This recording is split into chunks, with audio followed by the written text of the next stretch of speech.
Okay, welcome everybody. Thank you very much for joining us. And as always, being here with us, virtually, spiritually, emotionally, welcome everybody from all over the world, including Muncie, New York, and of course from the Holy Land, and wherever else you're joining us from this morning or this afternoon or this evening.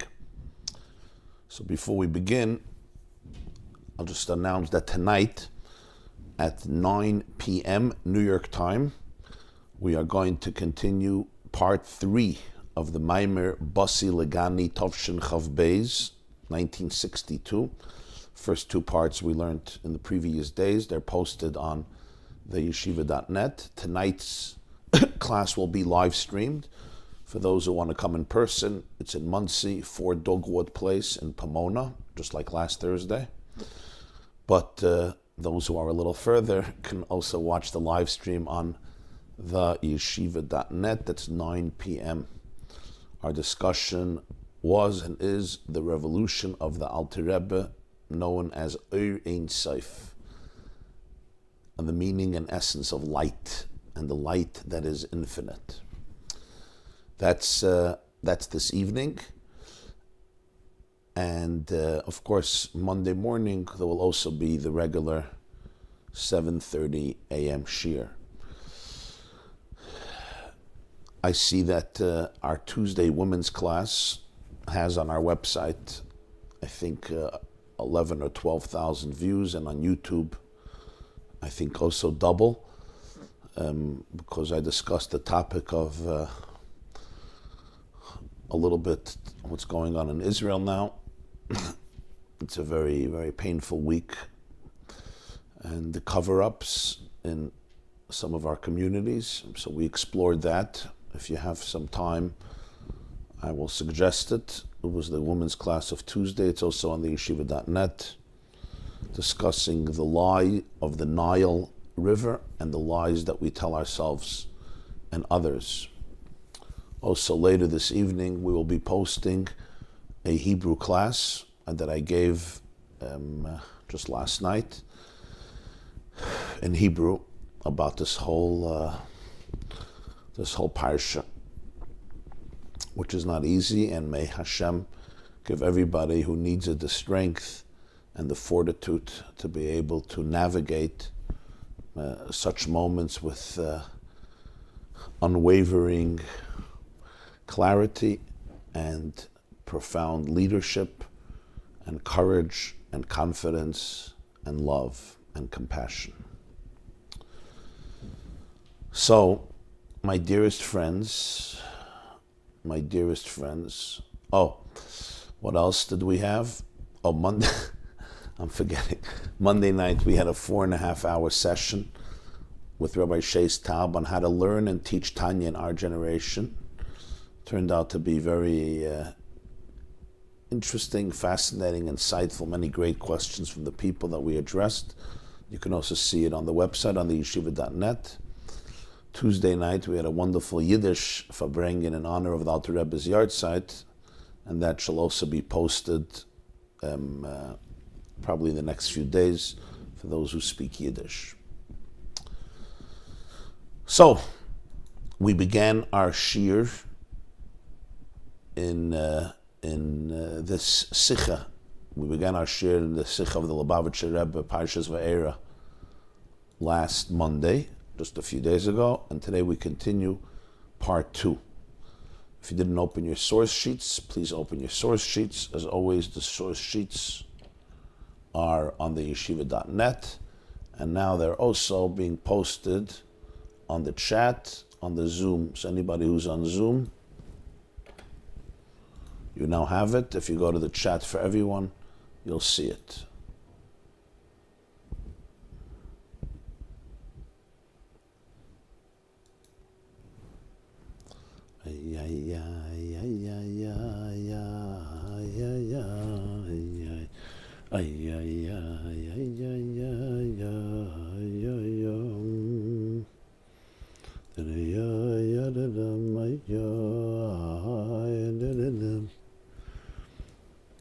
Okay, I'm just looking where we're holding.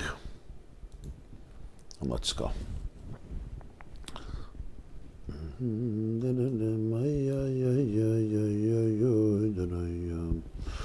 Okay, we're up to Siv Daled, page 50. In your source sheets, it's page 50. In the first class, in this Sicha, this talk, this shiur of the Lubavitcher Rebbe that was presented, Shabbos Parshas Vaera Tovshin Lamed Aleph, that's 1971, 51 years ago, published in Likkutei Sichos, volume 16, Parshas Vaera. We learned the first three seifim, first three chapters. We're holding chapter 4, Seif Dalet. It's the second column on page 50. The first half, which is what we addressed last time, we learned through and tried to have a basic understanding in a very, very intense Rashi in the beginning of Vaera, because the sequence of the verses and of the events is not easily understood in Chumash, which is why the commentators have so many different perspectives. But the point was that at the end of Parashat Shmos, Moshe Rabbeinu comes to Hashem and he cries out, Lama Ariyos Lama Zeh, why have you afflicted, why have you brought so much suffering and agony to this people? And since I came to Paroi to speak in your name, to emancipate them, you did not save the people. On the contrary, things became much, much worse. And Hashem responds, and this is the last pasuk of Shmos, Atatire, now you're going to see what I'm going to do to Paroi. He's going to expel you from his land. And then comes a new parsha, Vaera. Hashem speaks to Moshe and he says, I appeared to Avraham, Yitzchak, and Yaakov with the name Shin Daled Yud, but they never saw the name Yud K, Vav K. And I made a covenant with them to give them the land of Eretz Yisrael. And now I've heard the outcry of the Jewish people, and go tell the Jewish people, I am God, and I'm going to extract you from Egypt, and going to save you, and going to liberate you, and take you out of here, and bring you to the Holy Land. What's this sequence here? What is going on here? At the end of Shmos, Hashem says one thing. In the beginning of Eid, he starts a new conversation about, I appeared to Avraham, Yitzchak, and Yaakov. So Rashi gives us a second interpretation, which Rashi himself rejects. It's from the Medrash. And what was the interpretation? The interpretation was that our Rebbes taught that this entire sequence is all a continuation of Shmos. Moshe said, why have you caused so much suffering to the people? And Hashem said, I miss the Avos. I grieve the death of Avraham, Yitzchak, and Yaakov. Why? I revealed myself to them many times with my name, Shin Daled Yud. They never asked me what your name is. You asked me what's my name. I made a covenant with them that they get the Holy Land, but Avraham Avinu has to buy a plot, he has to pay a lot of money. Yitzchak has to fight for the wells that he dug in Eretz Yisrael, which is his land. Yaakov has to buy and purchase a field for a large sum of money near Shechem. And none of them second-guessed me. And you second-guess me. You want to know, why am I behaving this way? They can accept me on my terms. You did it. Rashi rejects this interpretation. He says it's not the literal interpretation. He says it's one of the interpretations, but it's not the literal flow. This is how Rashi understands. So the whole beginning of Vaera is Hashem responding to Moshe, contrasting his behavior with the behavior of the Avos. And the Rebbe's big question was, there's something off, there's something stranger. Because at the end of Shmos, Rashi said exactly the same thing. When Hashem said, now you're going to see, he says Hashem was lamenting that you're not like Avraham Avinu. Avraham Avinu, I told him to bring Yitzchak as an offering. And his response was obedience. He didn't second guess me. He didn't say, how can you do this? You told me that Yitzchak is going to father a nation. And you are second guessing me. And the Rebbe says, he doesn't understand. In the end of Shmos, the contrast is to Avraham Avinu, and only one story, the Aked, and suddenly in Vaera, the contrast is to Avraham, Yitzchak, and Yaakov, and he gives different stories. Why not at the end of Shmos does he bring also Avraham, Yitzchak, and Yaakov? And in Avraham itself, he brings a different story in Shmos and a different story in Vaera. In Shmos is the story of the Aked, in Vaera it's the story of Ma'amar Samachpela. Again, in the end of Shmos, it's a literal interpretation. It's not Medrash. In Vaera, he says, no, it comes from Rabbi Seinu, and he rejects it too. And this was the big discussion in last week's class. The Rebbe showed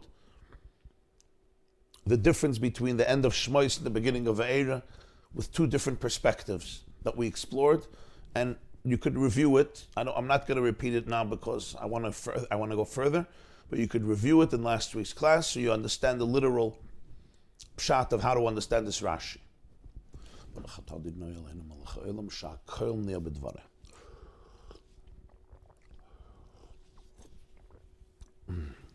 Now, as we begin Siv Dalet, I'm going to remind you the story that we learned last time. You remember the story? The long story that I shared with you, the incredible story of the Maggid of Mezrich, what he saw by the Baal Shem Tov on Shabbos, and he shared it with his student, the Alter Rebbe, who shared it with his grandson, the Tzemach Tzedek, and it came down all the way to the Rebbe Rayatz, the previous Lubavitcher Rebbe, who was shared it in a letter, and that's how we know the story. And the point of the story was that the Maggid was sitting Shabbos privately with the Baal Shem Tov, with the other close students, and he was thinking why the Baal Shem Tov displays so much love and affection to the simple, illiterate, and not very educated or enlightened Jews. It's so much nicer when the meal is just with the inner circle, as they say, the Chavraya Kadisha. And the Baal Shem Tov had all the students place their arms on each other and sing many songs and close their eyes, and suddenly they saw a picture that they didn't see before. They saw the Tehillim being said by those simple Jews that Shabbos morning or that Shabbos afternoon because they came back to shul after their lunch because they weren't invited to the Baal Shem Tov's meal. And the Maggid experienced the spiritual ecstasy in heaven and on earth from their Tehillim. And what happened was the Maggid felt so much remorse that, he second-guessed the Baal Shem Tov. The Baal Shem Tov gave a whole Torah about what Shuvah is, and what sometimes a person that looks sometimes like a simple Jew reaches a place that is so much deeper and more authentic and more sincere than anybody else. And the Maggid really felt remorse that he was suspicious. He felt this negativity about what the Baal Shem Tov was doing. And he has a vision one night of Moshe Rabbeinu teaching Chumash to children, where Avraham Avinu starts laughing at the promise that he's going to have a child. At least according to one of the interpretations, he was laughing. And Moshe Rabbeinu tells the children that you have to understand that even a holy body is still a body. In other words, the body responds a certain way. The body gets triggered in a certain way. Even a holy body. And that's when the Maggid calms down. The Maggid calms down after he has this vision. So this is going to be explored. I hope you remember the story. I'm not saying all the details because we did it last time. I just wanted to look something up in the story. I did it. So now let's go further. Dalet. Funyena shel Torah in the Pirush Rashi.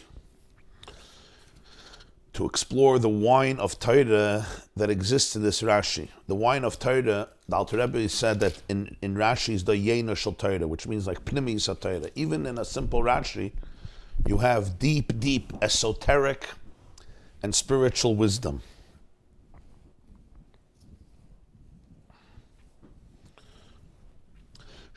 Yashloima, one can say, Ados is Mirumas in the Shaykhis, which in the Beida has Bodas Bepirush Rashi Hanal. It will be intimated in the connection between the two explanations that we gave in Rashi. The two explanations were, the first explanation was that at the end of Parsha Shmos, Moshe Rabbeinu is complaining to Hashem not just that he did not manage to save the Jewish people, but that by coming to Parai, things became worse. Which is much more painful. It's like, you don't want to send me, don't send me. But now it's not just it's not just you sent me. You sent me to redeem them, and Pare increased the burden of labor. So here Hashem has to contrast Moshe's behavior to another behavior where, as a result of Hashem's promise, things became worse. And that's why he brings the Akedah. If you don't make a promise, you don't make a promise. Somebody doesn't have a child, it's very painful. But when you bless somebody with a child, when they're older, and then that child is taken away, and the father is the one who has to do it, the pain is so much more profound. Hashem promised Avraham Avinu, you're going to have a child, and he has a child. Then he tells him this child is going to father a nation. So it's this promise that caused such a deeper tsar, and still Avraham Avinu did not second guess God. So that was the contrast only at the end of Shmos. So Rashi couldn't bring the other stories of Maras Machpelah with Avraham, or the wells of Yitzchak, or the field of Yaakov. Over there, Hashem's promise did not raise the prices. They had to pay anyway. The question is, Hashem told them this is your land. So therefore he brings, in the end of Shmos, one story, Vaera another story, as explained at length. The second explanation was, in Seif Gimel, Moshe wasn't complaining about himself, he was complaining about the people. So you can't talk about Avraham, Yitzchak, and Yaakov in terms of things that happened to themselves when they wanted to buy a field. Because over there they could have said to themselves that maybe the promise wasn't fulfilled because of their own misdoings, their own misdeeds, Garim Achet. But Moshe can't say that it's not about himself. He can't say his sin causes the whole nation to suffer. So it's a whole different complaint. So that's why he brings from Avraham Avinu with the Akedah. Over there, it wasn't about Avraham Avinu himself that he's being punished. It's for all the generations. There's not going to be a Jewish people. So you can't say it's because of his own sin. Nonetheless, he accepted it. He didn't feel he has to wrap his brain around God. By Yitzchak and Yaakov, we don't find such behavior. That's why in Shmos he brings out another element, where in Vaera he brings out a different element. So he says, let's see the connection between these two explanations. We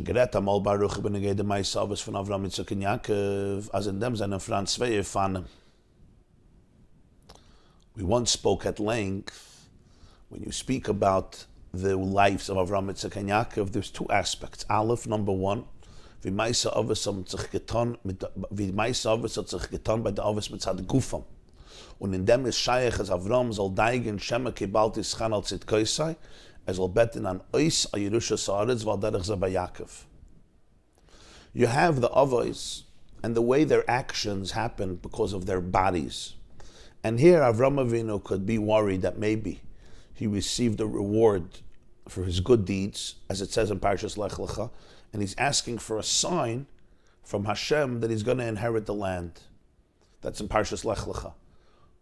Or similarly by Yaakov, he's afraid that maybe he won't be saved from Esav in the beginning of Vayishlach. This takes us to the story of the Mizritcha Magid, as had gezen wie Moshe Rabbeinu led it mit Tinoike shel Bisraben dem Pasuk vayipol Avraham al panav vayitzchak vayemer belibe halaben me'er shana yivolet v'msara abas tishim shana teled und is a masbir as ein mikra yotze midei pshutai.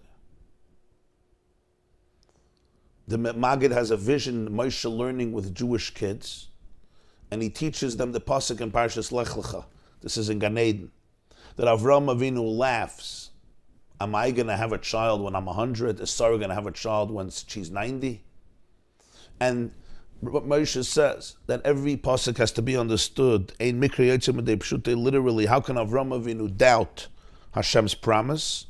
And he says you have to understand that the body has its own rhythm. And you can't feel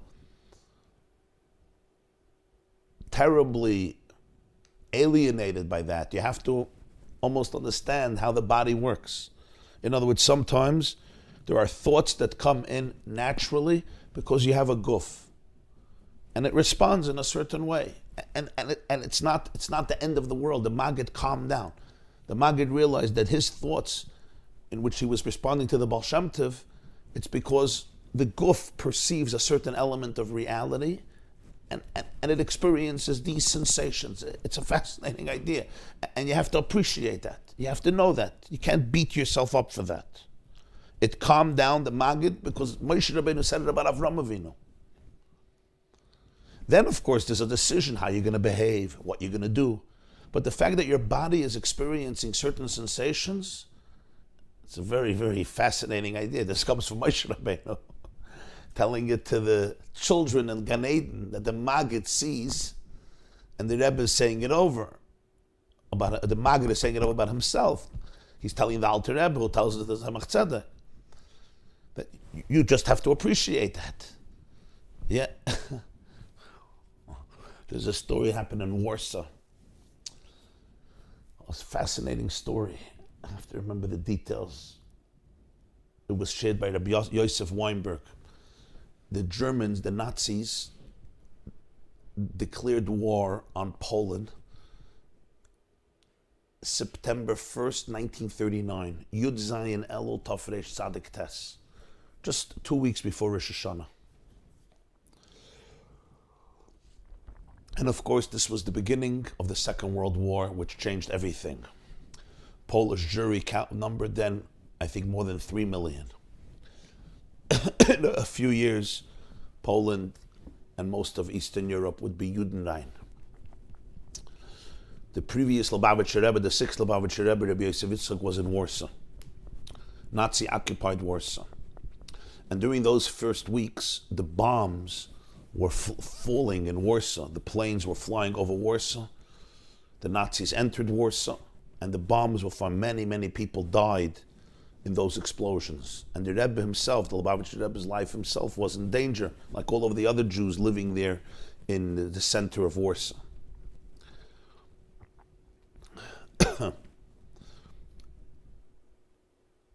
The Rebbe then, the Rebbe Rayatz, was a very calming figure. He was very, very calming and serene figure for the people around, for his students, for his family. He would sit and write a lot. And he was one day sitting and writing, I think he was writing a mimer. And a bomb fell very close. And it exploded. It literally, sometimes it feels like it exploded 1 foot away from you and you're done. That was the sensation. Somebody was there, wrote it down, Rabbi Weinberg. And the Rebbe's hand started to tremble. He also had MS. His hand started to tremble. And this person nearby got very scared when he saw the Rebbe trembling. And the Rebbe said, I'm not scared. Every bomb has an address. But the guf responds in a certain way. Internally, he was not overwhelmed. He was not terrified. But the body responds a certain way. That's part of the rhythm. There's different levels of that. Sometimes the body responds with internal terror. The point is that the guf has a dynamic. It has a vibrancy of its own. It's what we've been talking about, the donkeys, the 3 donkeys. So maybe it's interesting that Moshe is the one who says this. He's the one who started to, use the donkey for his wife and his children, as we spoke last week. So this made the Maggid feel much better. So the Rebbe says here that when we speak about the avos, there's a level of Maisa avos, the way it's facilitated through the body. And there Avraham Avinu could say, how do I know you're going to give me the land of Eretz Yisrael? Or Yaakov could say, I don't feel safe even though you promised me. I'm worried. And this is a fascinating idea that even the avos, who have such a holy body, but nonetheless, it's a guf. It's a guf, and it responds a certain way to phenomena, to stimuli, to what it observes. Then there's Beis, there's a second dimension. Maisa avos, wie das hat sich aufgetan mit Zad Nishmasam. Was in dem ist klar nicht scheich, kin hiri ruach amidoise. Then there's the Maisa avos, the way it's happening on the level of their soul. And on the level of their soul, they're not questioning God at all.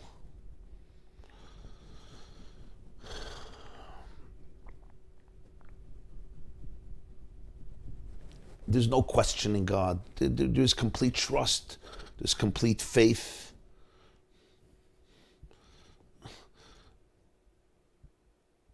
how do you translate? I'm looking, Hiriru acha midoisai. So I think it's the idea of questioning, questioning Hashem's ways. On the level of the soul, they don't question Hashem's ways. They're just completely aligned. If this is Hashem's desire, they're good. They're not questioning the way he runs the world. Umat Vaera given at a previous occasion, a previous Sicha, we explained, as the Pirushim in Pirush Rashi al derech hapshat guf ha-Torah, reden wegen Maisa Avos mezeinem mitzad haguf, und the Pirushim al derech hamedrash hagadosh ha-Torah vid Maisa Avos mezeinem mitzad haneshama. The explanations in Rashi on a literal level, which represents the body of Torah, reflect the actions of the Avos as they are happening on a bodily level. The explanations in Medrash, which deal with the soul of Torah, reflect the Avos as they are experienced from a soul perspective. And both are true. There's layers in Torah that reflect layers of people. So the pshat of Torah represents the guf. The guf of Torah represents the guf of a person. The agada of Torah, the neshama of Torah, represents the neshama of a person. Al derech zeh b'inyanenu. In Pirush Rashi Seif Parsha Shmois, was is al derech hapshat, redt sich wegen Maisa Avos v'zeinem mitzad haguf. Die Rebbe kämen nicht bringen an Reihe zu Moshe Scheile benegei la'am hazeh, von dem was loi hiru benegei in Yaneim aprote wie bald das kennen als Avraham tracht schon mit kibalti schar al derech zeh bei Yaakov. Ma schenken loit Rabbi Seinu darshu, agada shebetoira. Was Roiv sei das ha-Teure gnuzen ba, ist der Ingen von Maisa Avos mitzad haneshama, is a raya euch von dem, wo der Avos loi hiriru benegei zeire in Yanem pratim. Al derech ze kemen mazbe sein euch bescheiches zu Moshe Rabbeinu. I'll explain in a moment. Das, was Moshe hat geteinet. Lama reyoyse lama zeh, mi oz basil paralav rishmachere lama zeh. Like pshuti shal mikri, das gewinnt mit zat oifena Aleph, is scheich zu sagen, das ist an ihnen von ihr Hertial midoise. Und kaivel an al shalachtani. A teine klappe dem Ebersten Kavayachal als ein Schliches und Geirem gewinnt der Matze von Heder von Jeden. Und die Ribber ist der eine Schlefichich Ata Tira, Asile Pari Tira, Veloi Chuli. Ma schenken al Pira Beisenu der Schuh, sich wie der Ingen ist mit hat Eufen Abbeis. Kann man nicht sagen, als der Teine zum Moshe ist gewinnt, auf Hirir am Idoise Kipschutoi und hat bekommen an Eunisch der Fahr. Nur der Teine ist bestanden darin, was Harbe Palmem Neglesia leben bekel Shadai. V'loi amruli ma shimcha v'ata marta ma shmoi, hainu was gewollt wissen, shimcha ha-gadol va-ha-kadosh, soid shem ha-mefurish. Zukommen zu a hechere Yediyah Celekos, shem ha-vaya, midas ha-mitis shali, shem ha-etzem. Und afile das, was gesagt, lama reise lama zah, ist nicht kein Ingen von ihr Hartal midoisa kipschutei, nur euch in dem hat gewollt und gebeten zu verstehen, euch besichle alle Pratim und Drachen von dem Ebersten Schliches, und al pizeh is meduyik, was Rashi sagt nicht bei der Besene der Schuhe, dem Loschen hartal mit Deise benegei le Moshe, wie sagt in sein Pirush Seif Parsha Shmois al derech hapshat. Here is what the Lubavitcher Rebbe is suggesting. In Rashi at the end of Shmois, and we explained Rashi is taking there the literal interpretation. He doesn't say it's medrash. He's talking about the Maisa Avos as they're reflected through the body. And remember, even a holy and sacred and splendid body, even a guf kadosh, as Moshe Rabbeinu told the children, is basarhu. It's flesh. It has its rhythm. It has its dynamics. It has its triggers. It has the way it absorbs and detects stimuli and the way it responds. So on the level of pshat, when Moshe Rabbeinu says, Lama re'oisa la'am hazeh, and Hashem responds, we don't bring a proof to Moshe's question about Am Hazeh. Lama re'oisa la'am hazeh. And say, oh, Hashem said, you're not like the Avos Avraham, Yitzchak, and Yaakov, because they did not question my ways in this world when they had to buy their plots of land. Rashi doesn't bring that in Parsha Shmois. Why? Because we said, and now we understand it deeper, because Avraham or Yitzchak or Yaakov, on a body level, could say, maybe I received rewards. And therefore Hashem is not going to do this for me. These are our responses of the guf.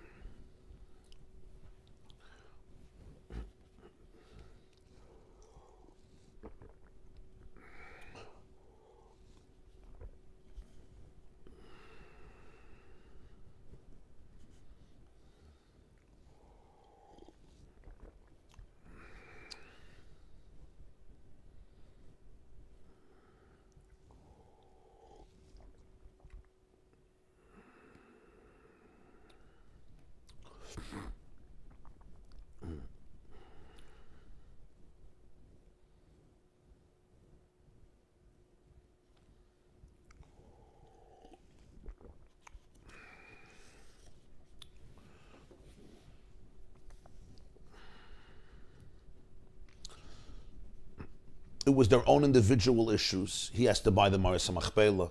Yitzchak Avinu wants to find his wells. Yaakov Avinu is trying to buy a field.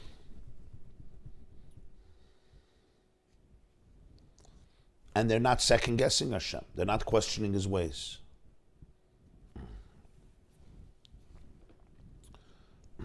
So the Rebbe says on a deeper level, Rashi doesn't bring those things. You know why? He's now explaining Rashi on a deeper level.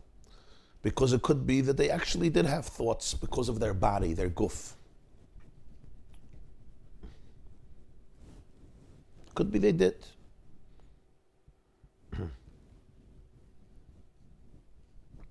On the level of guf.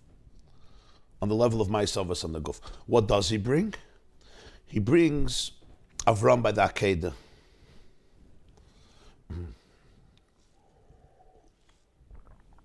Where it wasn't about his own personal issue. In Parshas Vaera, he speaks about Drash, Rabbi Seinu Darshu, the Medrash. Here we're discussing Maisa Avos of the Neshama.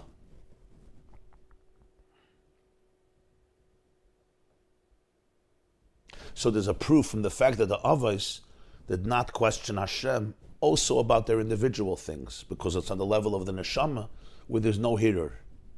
So therefore Rashi brings those things as well. Avraham, Yitzchak, and Yaakov in their private lives where they didn't question anything. This is on the level of Neshama. Where on the level of Guf, it could be they did. He just brings from the Akedah, where Avraham Avinu did not. The same thing you could say about Moshe himself. Moshe at the end of Shmos tells Hashem, why are you doing it? He says, on a literal level, this is on the first level of Moshe, where he complains, why did you send me? He's complaining to Hashem. You shouldn't have sent me. I don't understand what you're doing. By sending me, you made things worse. That's on the level of Guf. In Vaera, when you're speaking about Rabbi Seinu Darshu, again on the level of Neshama, you're not going to say Moshe Rabbeinu is literally questioning God and he was punished for it. No, it's a whole different understanding. Over there, it's about the fact that Moshe wanted to understand what Hashem's name is. He wanted to have a deeper awareness of Hashem. And even when he says, why did you afflict the people? He's not questioning God's ways. He's trying to understand in his mind Hashem's mission. That's what he's trying to do. That's why over there it actually doesn't use the word Hir hartal midai, so you question my ways by Moshe, as he does at the end of Parshas Shmos. So the Rebbe is saying it's possible at the end of Shmos, the beginning of the era, it's two different layers of reality. And therefore one is Pshat and one is Medrash. One deals with the Guf, one deals with the Neshama. This is based on the fact that there's two layers, there's two different levels. But here one ought to ask the question, one could continue to ask the question,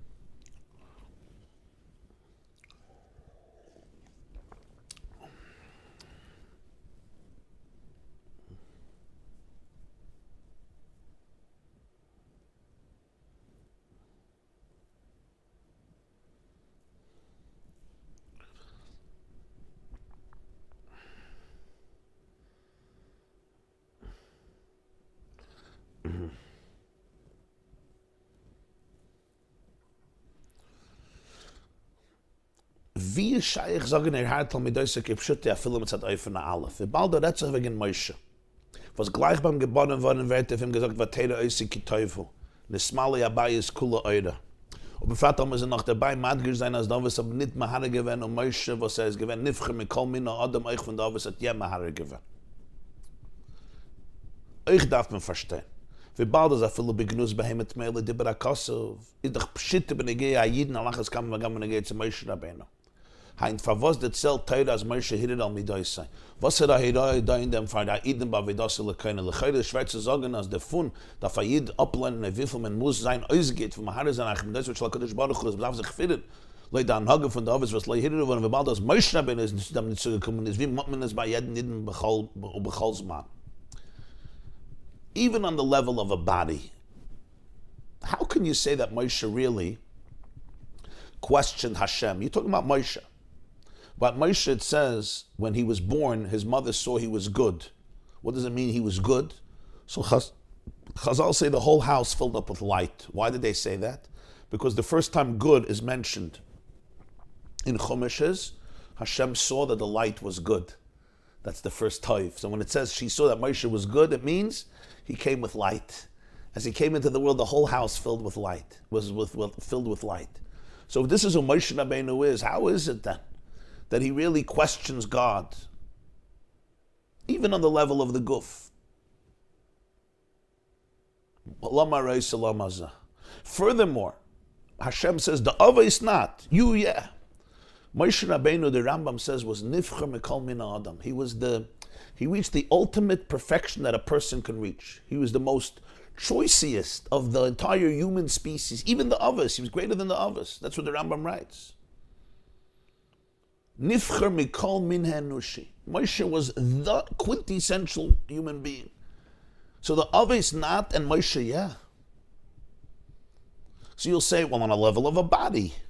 But even on the level of the body, Moshe Rabbeinu, when he filled the world with light, it was his body. And the Rebbe brings in 44 because there's another opinion that what it means he was good, what it means she saw he was good is that he was born circumcised. That's a phenomenon in the body, not in the soul only. So you have to say when the house was filled with light, it's also a phenomenon of the body. You know, his body radiated divine light. That's question number one. Question number two. We have a principle, Chazal tell us about Basra, Kuf Chav Gimel, that the Torah is sensitive even to an impure animal. You don't even want to talk about the disgrace of an impure animal. Certainly a Jew, certainly Moshe Rabbeinu, unless it's necessary. Why is the Torah telling this us? Why is the Torah telling us? Why is it relevant to the story? Moshe questioned God, and we're bringing out the negativity. Moshe is not like the others. So if there's a lesson, fine, I understand. It's important to give lessons. But the Rebbe says, what's the lesson? So maybe the lesson is that we should realize that we shouldn't question God. In other words, let's learn from the Avos, in contrast to Moshe. But the Rebbe says, is that a real lesson? You're telling a Jew that even Moshe didn't attain this. So this is what you demand from every single Jew and at every time in his life? These are the two questions. Vav, wenn man das verstehen, der Habir, was Rashi stellt sich auf dem Wort Vaera und ist mefarisch al ha'avos. Es yadua de kushi, wie man farshi Rashi fragen, der Pasuk allein teitscht doch ist gleich Vaera Avraham und sagt, weil Yaakov, was geht der Rashi zu? There's another question. On the Pasuk Vaera, it says, Vaera, I appeared, al Avraham, al Yitzchak, vel Yaakov. So Rashi quotes Vaera, and he says, el ha'avos, to the avos. That's superfluous. It says clearly in the Pasuk, I appeared to Avraham, Yitzchak, and Yaakov. At this point, we know who Avraham, Yitzchak, and Yaakov are. What is Rashi adding by saying El Ha'avos? Is the Hasbarin, the explanation is Rashi, is the Mit-Ois and Samaz Bezayin, as the Inyan V'ili from Vaera El Avraham, B'Iyan Elikuz, Bevados and Muchash, is V'di Vados, Shadei Yagashvis, was the Faris, by Zayin, Gewen Shaykh, Rachem Edoisai, sie gehabt als Avos von der Bnei Yisrael. Das heißt, dass Vaera ist, gegangen geworden zu sehen, an Nefen, dass er bekommen bei Yerusha, von der Avos. Zu de Bonim, noch sei, vor dem Ma'av Zeichel ben Neu v'chuli b'chachma. Und wie es ist bewur in Teure von der Parashin im Minyan, als ein Keuren Avos alle l'shloisha. Als B'chines ha'Avos Yirush l'bneim achareim b'chol Doir, B'chines Avos Tzadich li's b'chol Adam. Those is the top. If the Taina was the Eberstadt gesagt zu Moshe Rabbeinu Chaval al da Abden v'lam mishtachrin, v'bald as Vaera al Avram, is given als zu Avos, is nicht talking not verändern als Avraham, gehen wir seinen anders, wie bald er sich als Avos, ist bechol Adam als Ben, auf sein und sich an in der Beginnes Vaera, haben dich bei Yerusha. The answer why Rashi says al ha'avos is because Rashi is trying to say that when Hashem says, I appear to Avraham, Yitzchak, and Yaakov, in other words, they had a clear awareness of godliness, Vaera. It's like when you see something, when somebody sees something, what do we say? Seeing is believing. So this experience, and that's why they didn't question God. They were at peace with God because they had a direct, intimate experience of Hashem.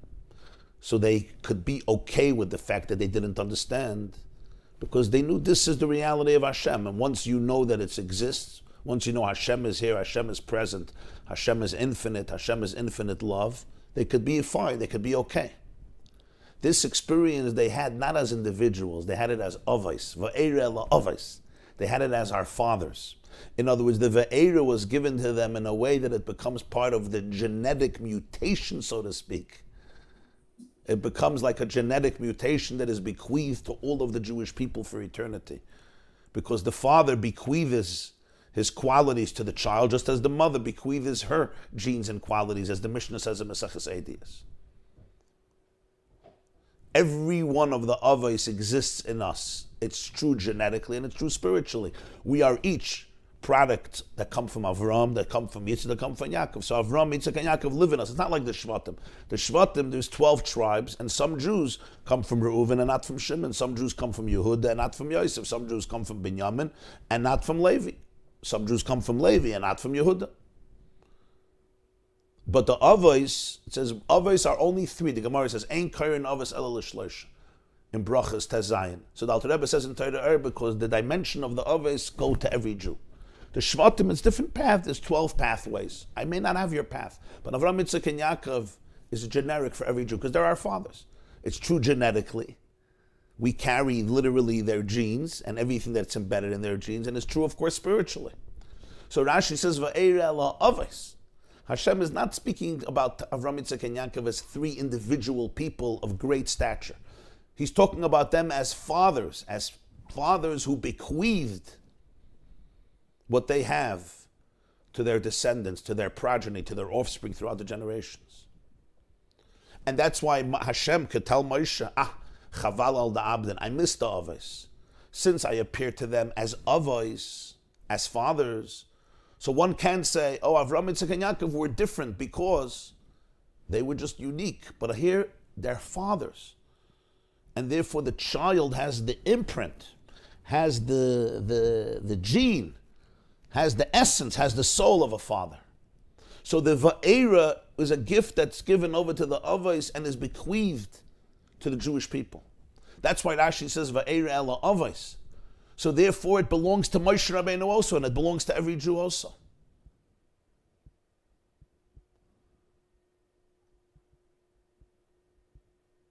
But wait. We could still take this one step further, and we could dissect it a little further and say, come on. Hagama is the Avgiti bezayn inyanim beirushet zum Ben, von deswegen is moving. As nachdem wir die Inyanim kommen herab zum Yerush, kommen sie nicht zu der Meile, wie sie haben gehad seinig beim Av. I may inherit things from my father, but it's not on the same level. True, a father bequeaths to a child, a mother bequeaths to a child, but we can understand that a child does not reach or attain necessarily, at least in certain aspects, the same stature, the same level of the father. It's not on the same level. Right? He says in 52, we have the expression, Brakara davua. A son is the leg, is the foot of the father. Why the foot? Foot is a lower level.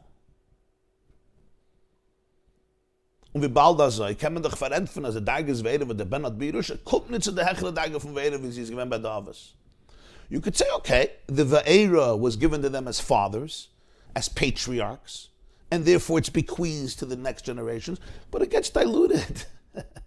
It gets compromised. It gets minimized. It gets filtered. It gets condensed. A child doesn't necessarily embody the full dazzling depth of their grandfather, their great-great-grandfather. Is the beard in them Eichmanum is in Pirush Rashi. But the explanation of this is also intimated in Rashi. Rashi says, Vaera el ha'avos. The ganze Gili from Vaera is given to the avos. The Hainu as the Gili is nit mitzad on loit zeya madrege miyuchedes in avodas Hashem. Avraham Ayavi in Kava Ava, Pachad Yitzchak bekava Gvura v'chule. Not in ganzem verbunden mit den Indien, was es einen avos zu bonnen, was a ben Yerush HaKoil. Aber Meile is moving as in dem Vaera is netake chilik zwischen Avos and Bonim. Well, the Yisron and Meile was it in dem Avlig, aber dem Ben Yishayich in Yonim was the Avos Egat, but Meile is Vavodas Atzmai, als Ovid Hashem v'chuli. Was agam, as Chazel in Yonim kommen Rabbi Yerusha zu Kinder, Kanal b'Mishnav, Meidish chuli, kennen sie aber, sein beim Yerush nicht auf derselben Heuche Tage wie beim Yerush. Maschenken benidden de Dan, wo der Ilui von Vaera, Takesh Baruch Tzadatzmai ist zu Avos, was dem Teure mit Sies macht auf der Ben, ist moving als der Ilui kamei Shehu beim Av kommt bei Yerusha zu den Kindern. Und al Pi Kol und alles noch nicht verstandig, wie bald als jeder Ried und Kolsche kein Moshe Rabbeinu hat der Minion von Vaera bei Yerusha mei Avos. Heint, wie kommt es, was das hat nicht abgehalten Moshe Rabbeinu für die Reche mit das. So the Rebbe says, no. Rashi says Vaera la Avos, and what he means is that the whole Vaera came to them only because they were fathers. It wasn't a response to their own spiritual level in serving Hashem. Avraham has the dimension of love and Yitzchak the dimension of awe and strength. It was given to them because they're fathers, in other words, because of their children. And the child inherits everything from the father. So in the Vaera, there's no distinction between the fathers and the children. When you say that a parent inherits things to children, grandchildren, great-grandchildren, but it's not in the same way, it's diluted, it's on a much lower level. It's when you're talking about things that the father or the mother achieved through their own work and because of their own work, because of their commitment, their avodas Hashem. So this will go over to the children, but it may not be as intense, it may not be as revealed, it may not be as potent, it may be more dormant. But here Hashem is saying, Vaera ela avos. The reason that I appear to them is because they are your fathers. Who makes you a father? Your child. There's things you have not because of you. There's things you have because of your child, because you're a father. Vaera ela avos is because they were avos. In other words, it's the child that makes them avos. It's the child that allows you to have it. I gave it to them for you. Aha, if so, whatever they had is coming to you because it's going to them because of you. It's not coming to them because of themselves. So after we explained all of this, we're back to our big question. So Moshe Rabbeinu now doesn't have it. The Avos get it because of the children. So we explained that the Vaera of the Avos is embedded in every single Jew. And that's why Rashi says Vaera el ha'avos. And that's why you can ask Moshe. And you could compare and say, Chaval al da'avden v'lam mishtachin. Look how the Avos were, because this experience of having a relationship with Hashem that is real and intimate, like seeing, it's like when you see something. And it's a real thing. And therefore they didn't have to logically wrap their brains around God. Because if you know that Hashem is very real and He exists and He's present, everything is different. Doesn't mean I understand why it happened. But it means that there's a certain calmness, there's a certain serenity. So Hashem tells Moshe Rabbeinu, we are those Avos, because this Vaera is something that was given to them because of the children, and therefore it's the same level that it's by them as by the children. And yet we see here that Moshe Rabbeinu, from all people, from all the children, Moshe is questioning Hashem. Every Jew, certainly Moshe has the Vaera. If every Jew has it, certainly Moshe Rabbeinu. And yet Moshe questions, not like the Avos. And as the second question, and who's Moshe? The one who filled up the whole world with light right when he was born with his body. And the second question, we don't even speak negatively about an impure animal if it's not necessary. Why does the Torah tell us the story? How does it add? So the Rebbe now tells us the answer. Listen to the answer. Possibly this is the explanation. Razal Zag and Chazal say, the Jewish people were liberated from Mitzrayim because of their emunah. This is in Mechilta B'Shalach, and in Yalkut Shemaini you could see in the footnotes. 53 star. Das heißt, als bei sie ist Nesgale geworden, die Nekudas Hayadus, der Verbund von Iden mit dem Ebersten. Was das dickt sich aus in der emunah von Iden in dem Ebersten, das hat sie gemacht reu, als sie sollen ausgelöst werden von Mitzrayim. Chotsch als euch früher. Seien dich noch in Kushei Hagolus von Mitzrayim. Seinen Iden gewinn ma minim.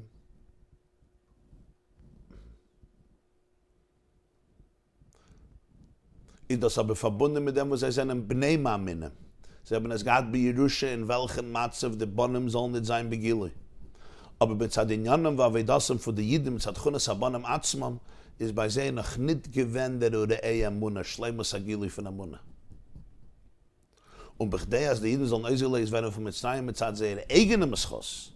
Das soll sein, sie ist Schar, hat die Jerusche dicke Amunah und es Kasches von Jiden mit den Ebersten gedacht, bei sie werden, sie ist ein eigener Inyan. What does it mean they were left Mitzrayim because of Amunah? It says it means that by them there was revealed that essential, what we call Pintel Yid, Nekudas Hayadus, the seminal core of Judaism, the relationship of a Jew with Hashem, which is expressed in Amunah. Amunah is the fact that in his deepest or her deepest place, there is an awareness of a connection and a relationship with Hashem. Amunah is not, I just believe in something you told me. Amunah is the manifestation of this relationship. And when the Jewish people can experience it in a real and vivid way, it allowed them to become free.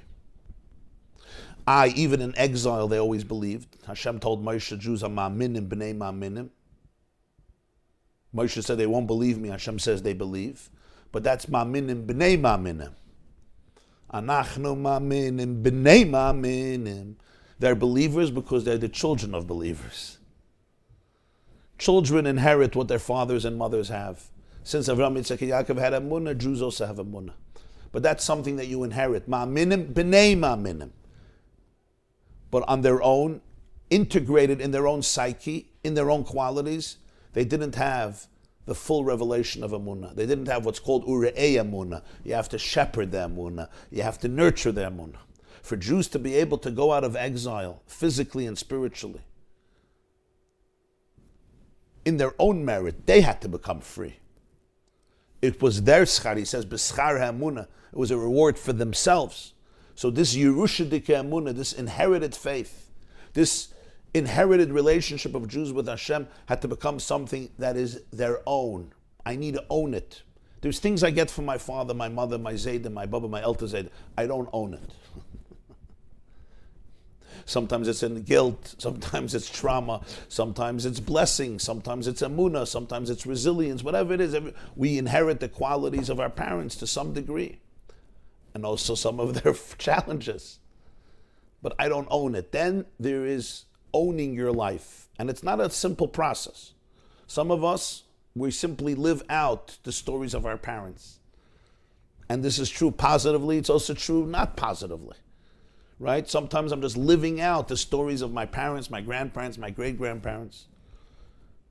I think there's a professor in Mount Sinai Hospital. She's the one who developed this whole understanding of epigenetics, claiming that the traumas of our ancestors in Stalin's Russia or in Hitler's Holocaust or wherever they were in the world is not just something that the children lived with or the grandchildren saw, but it actually goes into the genes. So it may come out in your child because it's in the genes. That's true with trauma. It's also true with good things. We don't only inherit trauma, we also inherit faith and resilience and wisdom and mesiras nefesh and kindness. We have 2,000 years of resilience inside of us. We're not a small people. You're not a small person. But that's all the story I begin with. Hashem sends every neshama to the world, with its package. Here, special delivery. And who knows what's in those genes and what's going to come out. The Rebbe says, then now you have to make your life yours. Now you have to own your life. Such a beautiful concept. Now you have to take responsibility. Now it's my life. I can't blame my mother and my grandmother, my great-grandmother, and my father. You could blame them. You could blame them for a lot, but ultimately you have to make your life yours. The Jewish people have inherited a lot. Ma'aminim b'nei ma'aminim. That's even in exile. It's always ma'aminim b'nei ma'aminim. You can't take that away. It's like I'll tell you, you don't have your genes. I can't change the color of your eyes. I can't change the color of your soul. You're Jewish. You have emunah. Are you screaming you're an atheist? You're screaming you're an atheist. As somebody once said, Jewish atheism is unique because Jews deny God with religious fervor. Think about that. There's no atheist like Jewish atheist. like Jewish atheists. I once said from Rabbi Sachs, Rabbi Jonathan Sachs, the legendary Rabbi Sachs, Zechariah Levracha. He was giving a speech, and he was going through all the top atheists of the last few generations. They were Jewish. You know, he spoke about Sigmund Freud. He spoke about Karl Marx. Excuse me.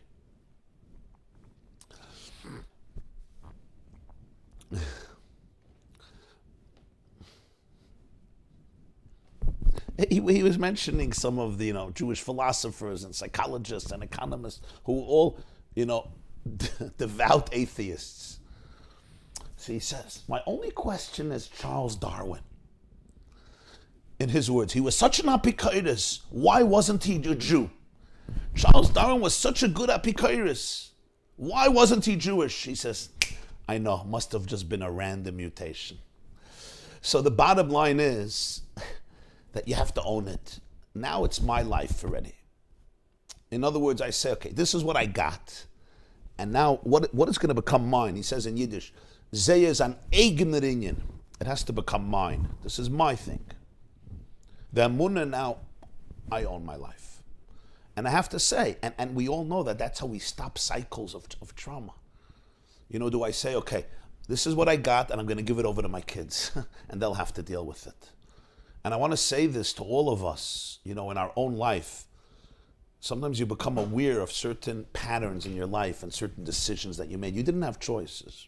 You did the best that you could with the tools that you had. You really did. The question is, am I passing it on? Or am I going to say, stop, stop, let's become aware. Let's not behave like robots. Let me not just be triggered and respond to the stimuli. Viktor Frankl writes, between stimuli and response, there's a space. It's in that space where human meaning emerges. You hear? Between stimuli and response, there's a space. That's the space where you own your life. If there's no space, I don't own my life. You stimulate me a certain way, you trigger me a certain way, boom, boom, flight, fight, freeze, whatever the response is. Aggression, suppression, brazen aggression, passive aggression, anger, detachment. Detachment is a good one. But it's right away. There's no space. There's no ownership. In other words, I'm just a gene. I'm just a gene. But Yiddishkeit says you're not just a gene. Your genes are a manifestation of neshama, of presence. So I have to make it my own. Now listen to this test. Und das hat sich aufgetan durch Moshe Rabbeinu. Moshe was the leader to help the Jews do this. Warum in dem besteht der Chilik zwischen dem Shachash Adei Avis und Adei Moshe. Besat Pchines ha-Avis kann alles dine Kudas Hayadis wenn bei jedem Nidin in Eifen Shal Yerusha. Hat es beteva und mit Zad Ha'ilad es Heinrich ben Avraham Yitzchak Yaakov. Aber Moshe Rabbeinu Olav Shalom was nice of them was says from the Shiva Roim am Shechim Chayes vel Lakus L'Klos L'Shamas Yisrael is Klalus Kulam v'Nikra Raya Mehemna. Is Zonim of Farnas and Mashpiyas, the Munah was a Dabba Eden, so I know the Eya Munah of Pchinas Pnimius, Shetei Munah Shlema v'Chazaka v'Nagat Pnimius HaNefesh, was demolt with the Munah durchnehmen sein ganzen Muhus, in Kolinyan of Bizin Maisa v'Payel. This is achieved through Moshe. The difference between the Avis and Moshe is the Avis are the fathers. They're the progenitors. So they have given us Yiddishkeit, they have given us the Pintaliyid and the Munah as an inheritance. Every Jew has it naturally embedded within him or her by birth, because you're a son or a daughter of Avraham, Yitzchak, and Yaakov. Moshe adds a new dimension. Moshe is not just one of the 7 shepherds, the 7 Ushpizin, that gives life and godliness and spirituality to the souls. Moshe Rabbeinu is called the Raya Mehemne. He's the faithful shepherd, and he's the shepherd of faith. Raya Mehemne is the expression of Moshe and Zohar. Raya Mehemne says the Alter Rebbe is not just he's a faithful shepherd, he's the shepherd of faith. He shepherds the Jewish people with faith. He takes emunah and he helps us integrate it, that it should become mine. It should become internal. It should become real inside of me. I'm not just a response to my parents. It's mine. I own my life. This is what Moshe does. The emunah permeates your essence and therefore is manifested in your life all the way till action. Because it's not just a gene. Again, we inherit from our parents so much. Some things are challenging. Some things are amazing blessings. With both of them, I have to say, and what am I going to own? And what am I going to hold on to? And what's going to define my life? This is what Moshe gives the Jewish people. Moshe Rabbeinu, he's a teacher. He doesn't just bequeath genes. He challenges us to make decisions. He challenges us to have awareness. Al pi hanal wird man verstehen dem Teuchenin von Shilas Moshe Rabbeinu Lama Harei Oisa, was the Torah that zählt wegen der Magamas Avraham Loihir und Shuvas HaKadosh Baruch Hu Vaera El Avos. Now we'll understand why Moshe asks Hashem why. The Avos don't, Moshe does. And we'll understand why the Torah tells us the story. Even though it seems to bring out the negative about Moshe, because Avraham Avinu and Yitzchak Avinu and Yaakov did not question God. And now we'll understand the response of Hashem, Vaera El Avos. Bald, das hat schon gehalten, nonze de Gule, und Moshe ist gegangen, beschlichs HaKadosh Baruch Hu zu lesen die Jiden, hat gedacht, der Verbund von Jiden mit den Ebersten Scheide Emunah, sein bei sei nicht bloß mit Zad Ha'avos, ma minim, mit Zad Bnei ma minim, nur euch, als der Emunah soll sie durchnehmen mit Zad Inyanim und Teichanam. Und das hat sich aufgetan durch Scheiles wie Hirer Moshe. Lama Harei Oisa. Mei az basi al parei heida lamaza. Was if them is a come divra Kadosh Baruch Hu Vaera, da heinu as bchines Vaera. Der Tachlis heißt Amsas bederech re'iyah. Und der Skashrus von Iden mit Halakus, Shayidei HaMunah, ist geworden euch mit der Metzies von Iden. Was mit Zad Atzmam ist, da scheich der Ingen von Hireracha mit euch sei. Hat sich in ihr aufgetan der Ilui von Vaera, der Schleimus HaMunah B'Hashem, aber meila euch der Schlille Gemurre von Hireracha mit euch sei. Und der Rebbe sagt Rashi, besäuf Parashat Shmos, Hartal mit euch sei. Loika Avraham, was Leihireracha mit euch sei. Der Mitte ist madgisch als der Beginne von Leihirer, was ist da bei Moshe. Und bei allen Iden mit Zad Avraham, Ha'avos, ist nicht maspik. Wie bald, als mit Zad Atzmei Begali, Harta. Warum das ist ein Indien, was kommt bei Yerusha. Aber mit Zad Tivi und mit Ziyusei von dem Ben Gufe kann sein, ist Maharer. Und der Uftu von Moshe ist gewesen, als euch hat der Harta, soll kein Ort nicht haben durch Dibura Kadosh Baruch Hu, Gilui von Vaera, Keniska La'el. Wow. This is pretty intense. At this point in history, they're about to have Geula. Moshe is going to Egypt. Moshe is in Egypt because Hashem sent him to emancipate the Jewish people. So this is the point in history where the Jews, we have to take it up a notch. The connection of Jews with God through emunah can't just be a product of my father, my mother, my zayda, my baba. Ma'aminim, b'nei ma'aminim. The emunah could be and must be integrated and become their own. How did this happen? Through Moshe's question. Moshe has emunah. Every Jew has emunah. But the question is, whose emunah is it? Is it the zayda? Is it the baba? Or is it mine?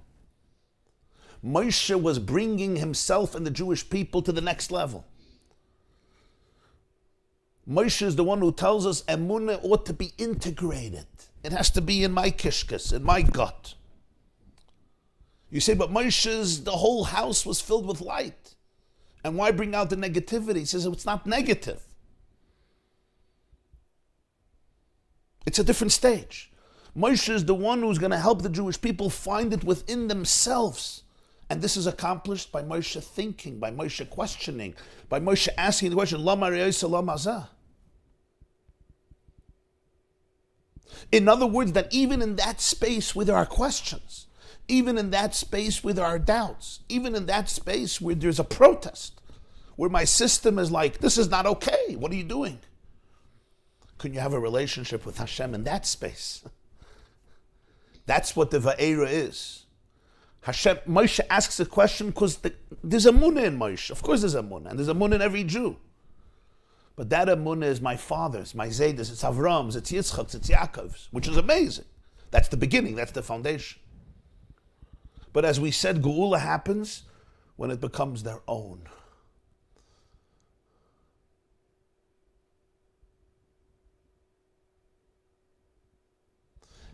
What does it mean, my own? It reaches in that space where I do have questions. It reaches into my mind, into my heart, into my body, where I am triggered.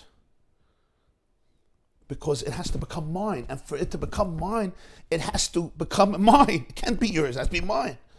And if it has to become mine, I need to be able to have the space to integrate it into me.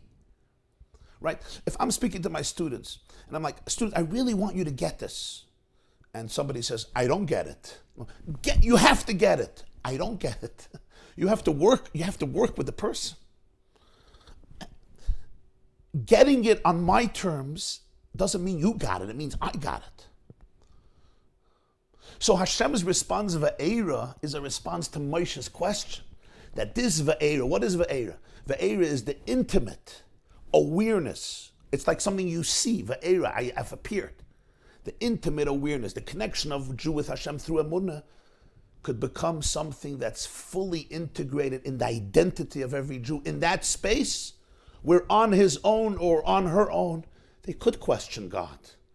It's not something that's transcendent. It's something that permeates that space where there is resistance. That Hashem says, Vaera, in that space you can develop and find your relationship with God right there. And then you don't have to question. You embrace that Emunah becomes real in that space where there are triggers, where there is no understanding. That's why Rashi says at the end of Shmos, Hashem told Moshe, you're second guessing me not like Avraham. So listen how the Rebbe explains this. We all learn, you're not like Avraham. You know, Avraham was a good guy, and you're like, like somebody wrote, you know, when you come to school, you're not like your older sister, right? Anybody ever told that to you? You're not like your older brother. When your older brother was in yeshiva, you remember? When your father was in yeshiva, Aaron, you're lucky you never had this, Rabbi Aaron.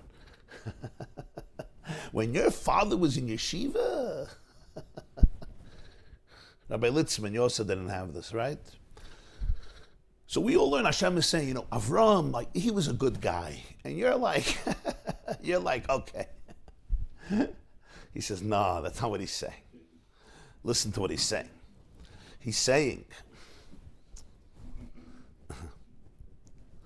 when Avraham is not Maharer, Avraham is our father. His genes are us. When Avraham doesn't question God, I also don't question God. Moshe doesn't question God.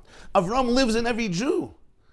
Hashem is saying, like Avraham, you can't be like Avraham. Why? Because Avraham not questioning God, which exists by Moshe and exists by every Jew, that's Avraham's gift in you. That's Avraham's gene. But where are you? You can't be like Avraham. You are Avraham, but you still can't be like Avraham. Like Avraham is also a compliment. You're not like Avraham. What does it mean you're not? You are. It means you are. You have Avraham inside of you, but that level is insufficient. The loy here, the not questioning God that you have because of Avraham, is not sufficient because it's your inheritance. But what is yours? What's yours? Where are you? And how do we know it's insufficient? Because you're questioning. This means that the inheritance has not become holistic. It's not been integrated. You're questioning. Hirharta. So when he says, Loik Avram lahirach, he's not talking about Avram of old. He's also talking about the Avram that lives in you, Moshe.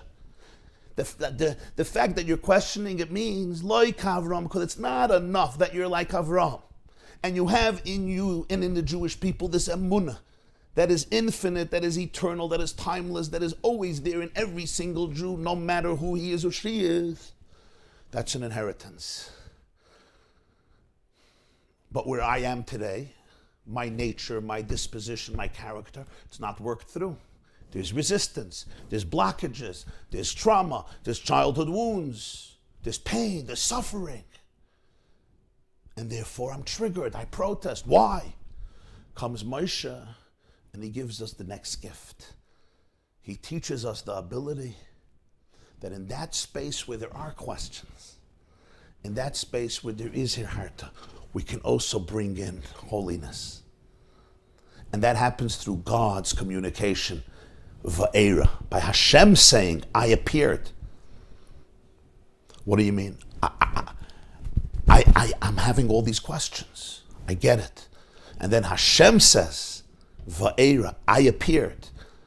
There's a presence that Hashem says, I'm present in that space too.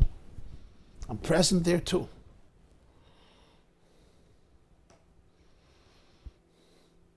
And if you embrace that space, you'll find me too. You'll find me there. You don't have to amputate any part of yourself. You don't have to cut off a part of yourself. This is deeper than Avraham. Avraham is the foundation. Yitzchak is the foundation. Yaakov is the foundation. But the fact that they were not Maharer, that's not enough for you, Moshe. That's a Yerusha. But now we need Geula. Geula means it has to become mine, it has to become yours, it has to become ours. So of course you have to ask, Lamare Salamaza. And the accomplishment of Moshe is that in that space you can transcend the questioning God. In that space, you can embrace Hashem fully, peacefully, in that space where there is naturally doubt and protests. You can really allow your relationship to shine right there so that you can accept and embrace with peace.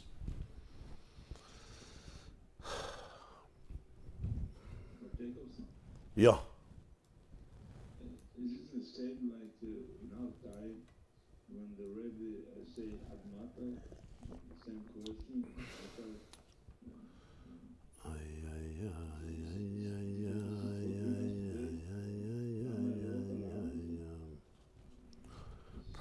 Perhaps.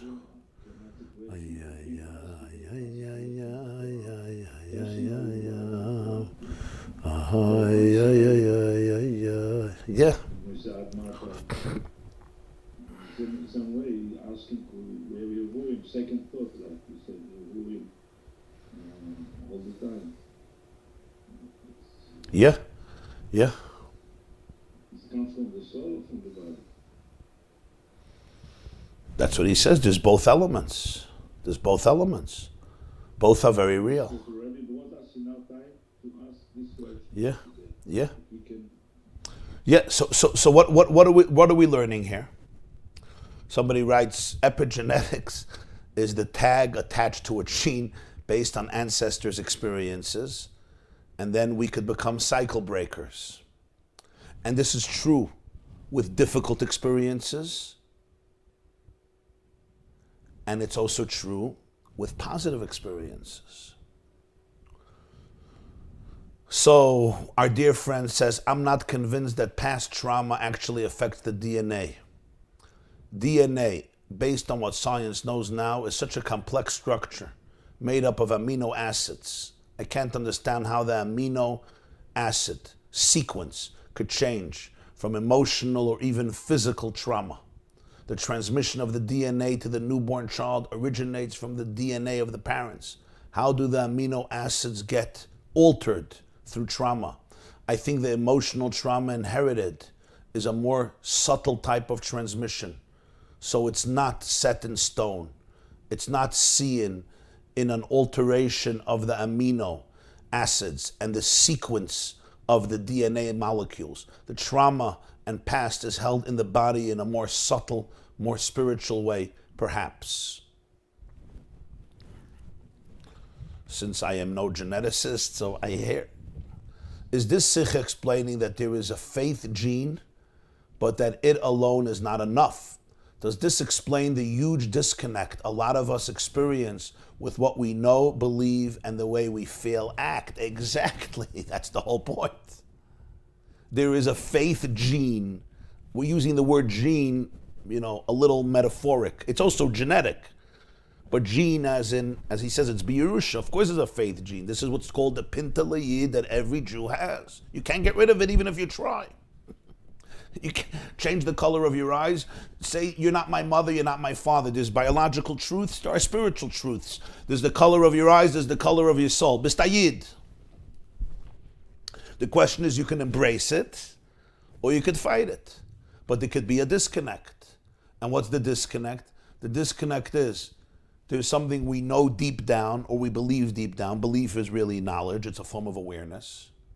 And then there's the way I feel. There's the way I act. There's the sensations in my body. There's the emotions in my body. And there's a huge disconnect. Somebody says, my father recently explained to me that faith is a craft we have to hone and master over a lifetime. So maybe this is the idea. Take what you are given and work with it to make it your own. Yes. And that's what Moshe Rabbeinu introduces, and for this he has to ask the question, because he has to work with the resistance. You get it? You hear the word? You got to work with the resistance. Don't run away. Don't say, I have a munah. In the place where I say, what? Why? That's where the protest is. That's where the resistance, that's where the fear is.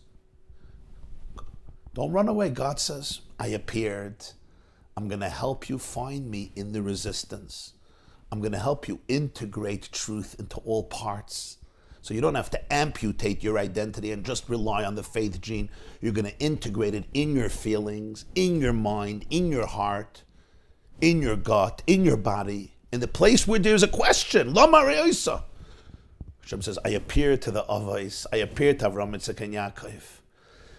This communication of Hashem to Moshe is something that happens right now in response to his question, saying that even though on your own there are so many questions and protests, nonetheless, I'm empowering you and I'm shining this light on you that you can find this access, this awareness, this intimacy in that space where on your own you're rattled with questions. Somebody says, this is quite physical. Take diabetes, for example. Whole communities suffer from their ancestors' problems of hunger. Geula happens when we are not sheep in the positive sense of the word, doing this, just emulating. It seems like the whole notion of making everyone look the same flies in the face of getting people to own their faith.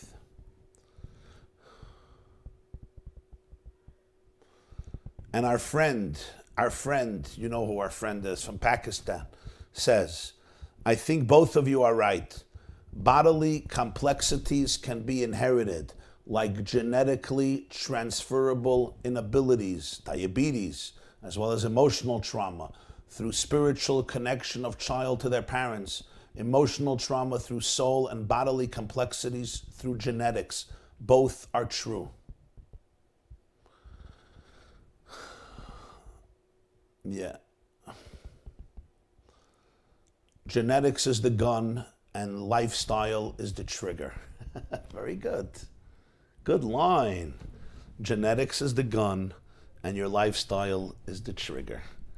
So that's where you have to choose if you're going to pull the trigger or not. For this we need conscientious awareness. Okay, the end of the Sicha I'm going to do outside because I want to finish it today. So I'm just going to do it briefly. We still have Yud Aleph and Sif Yud Aleph and Yud Beis. He says, based on all of this, we'll understand how Rashi splits up his two explanations at the end of Shmos and the beginning of Vaera. One he attributes to Pshat and one he attributes to Medrash. We explained that the explanations in Pshat are based on the body. But now we understand this doesn't mean that the body of Moshe was alienated from Hashem. And it was like, God, you're not on my team. Moshe was born goodness and he brought in that light immediately. It means, listen to this, that Moshe is doing something that when you look at it externally, it could look like he's questioning God.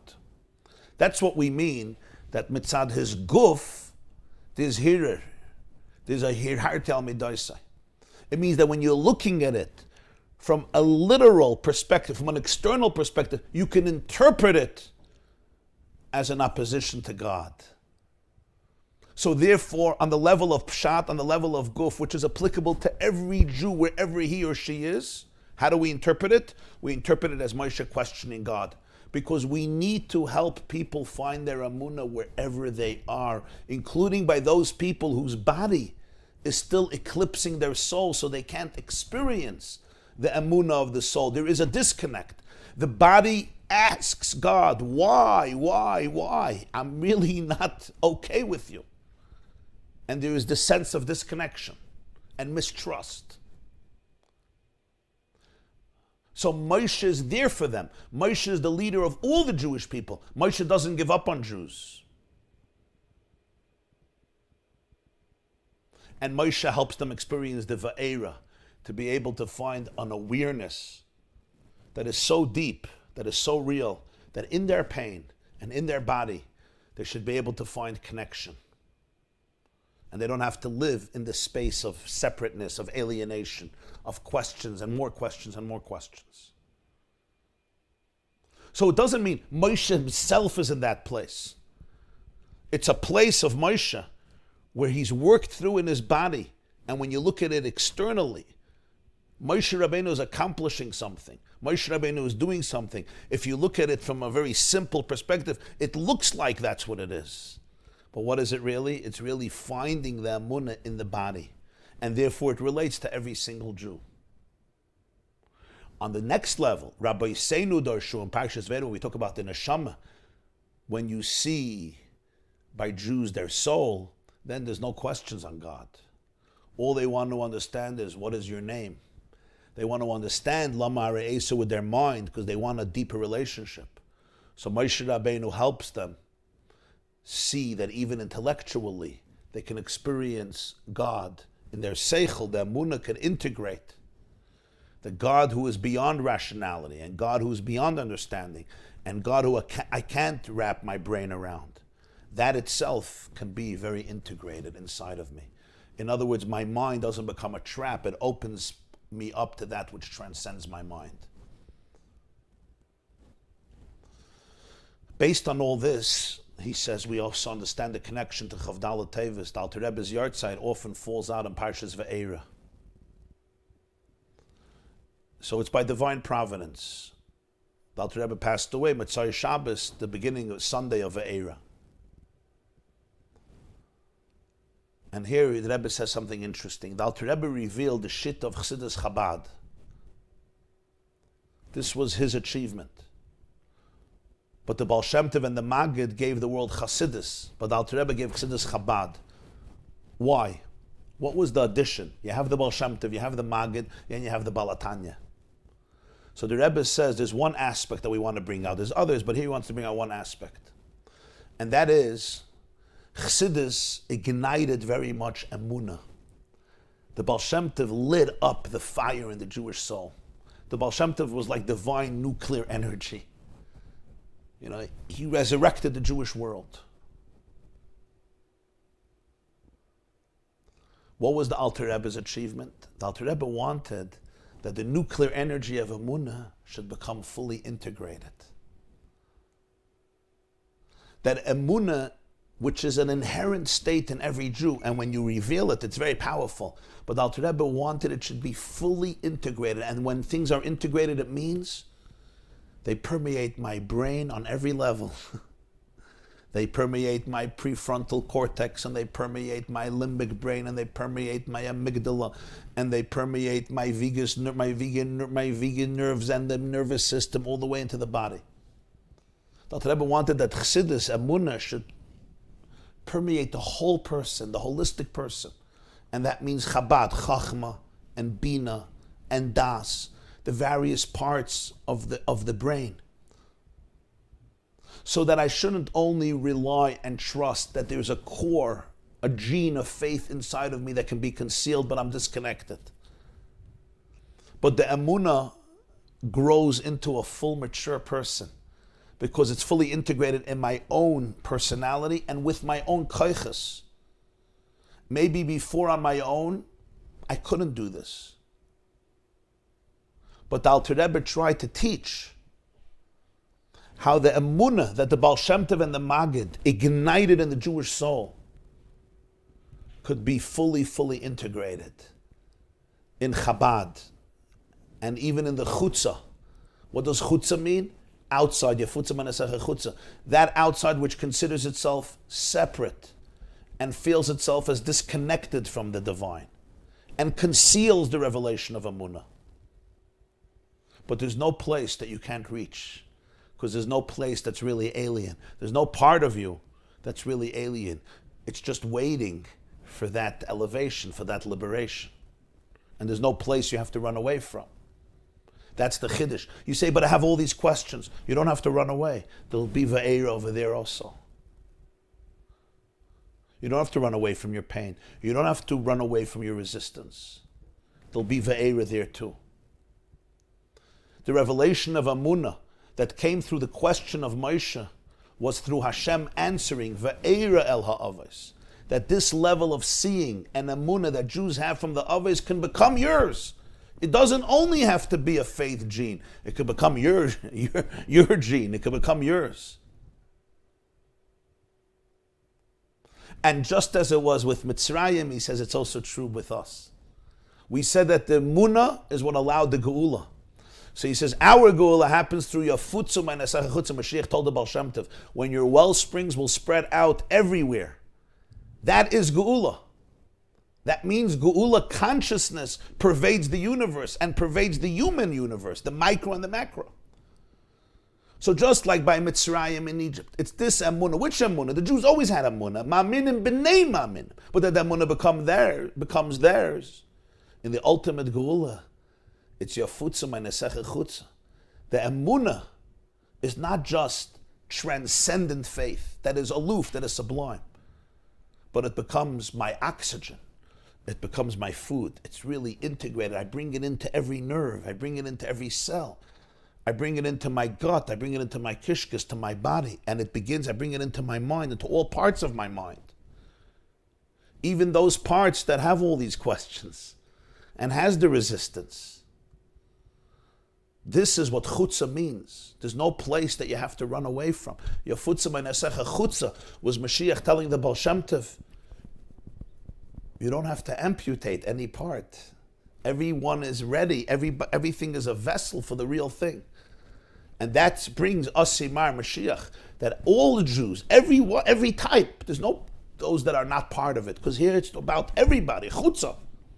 All Jews and every Jew will merit, he says, to experience the complete and full geula, the geula of wholeness, as he finishes off b'mheira b'yameinu mamash, speedily, literally in our days.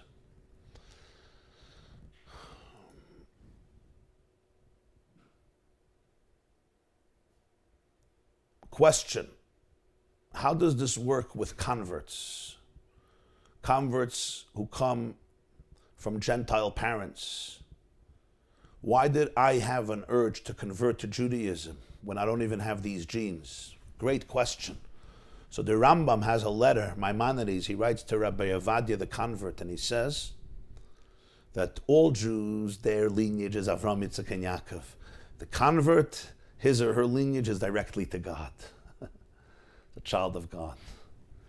Every convert has within them a hidden, so to speak, a hidden Jewish spark that was dormant, and then at some point it emerges.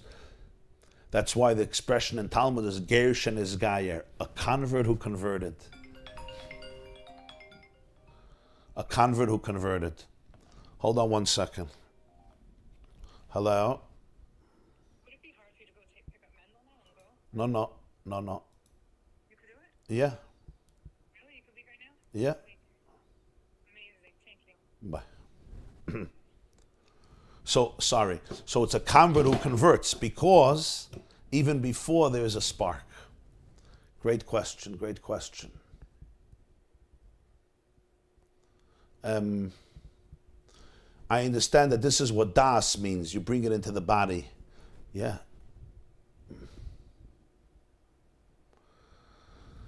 Okay, Chevra, just to remind you, tonight, 9 o'clock p.m., Basi Lagani, 1962, Part 3. It's going to be streamed live on theyeshiva.net, 9 o'clock tonight, Be'ezer Hashem. It's going to be in person, 4 Dogwood Place in Pomona. It's a big house in Pomona. That's where we learned together last week. It's going to be, God willing, a fascinating class on a fascinating mimer. Wow, I see the deer walking in front of my house. It's extremely graceful.